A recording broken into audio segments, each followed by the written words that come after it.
আসসালামু আলাইকুম। আশা করি সকলে ভালো আছেন। দেশ এবং দেশের বাইরে থেকে যেই যেখান থেকে আজকে আমাদের এই ভিডিওটি দেখছেন সবাইকে অসংখ্য ধন্যবাদ জানাই। আজকে মূলত আপনাদের মাঝে আমি নিয়ে আসলাম অরিজিনাল কাতল মাছের পোনা। কাতল মাছের পোনা সাধারণত যে কোনো পুকুরে মাছগুলো চাষ করা যায়। আপনারা চাইলেও পুরাতন পুকুরে অথবা নতুন পুকুরে চাষ করে নিতে পারেন। তা আপনার পুকুরে দেখা যায় পর্যাপ্ত পরিমাণ বাংলা মাছ আছে, এর পাশাপাশি আপনারা কাতলা মাছের পোনা চাষ করে নিতে পারেন। তা আপনারা শতাংশ পরিমাণে এইগুলো মাছের পোনা পর্যাপ্ত পরিমাণ চাষ করবেন।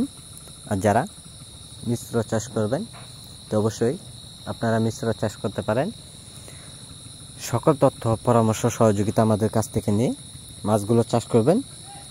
অল্প সময়ে চাইলেও বাজারে বিক্রি করতে পারবেন। তো সম্মানিত ব্যাস, এইগুলো মাছের পোনা খুবই দ্রুত বড় হয়ে যায় পুকুরে। আর এইগুলো মাছের পোনার জন্য খাদ্য অন্য যে মাছের যে খাদ্যটা দিবেন এইগুলো মাছেরও এই খাদ্যটাই খাবে। তো এই খাদ্যগুলি খাওয়ালে অবশ্যই মাছগুলো খুব দ্রুত বড় হয়ে যায়। আপনারা চাইলেও বাসামান খাবার দিতে পারেন অথবা ডুবন্ত খাবারও দিতে পারেন এগুলো মাছের পোনার জন্য। তো সরাসরি আমাদের কাছ থেকে যদি মাছগুলো নিতে চান তো অবশ্যই মাছগুলো দেখে শুনে নিতে পারেন, অথবা অর্ডার করলে মাছগুলো আমরা সারা বাংলাদেশ জুড়েই যে কোনো জায়গায় আমরা ডেলিভারি দিয়ে থাকি পিস হিসাবে। তো সম্মানিত ব্যাস, যারা আজকে আমাদের ভিডিওটি দেখছেন তো ভিডিওটি দেখে সাবস্ক্রাইব করে দিন পরবর্তী ভিডিওটি দেখার জন্য। আর যারা পোনাগুলো নেবেন আমাদের স্ক্রিনে দেওয়া নম্বরে অথবা টাইটেলে দেওয়া নম্বরে যোগাযোগ করুন। আমাদের যোগাযোগের ঠিকানা হচ্ছে ময়মনসিংহ, ত্রিশাল। যে কোনো মাছ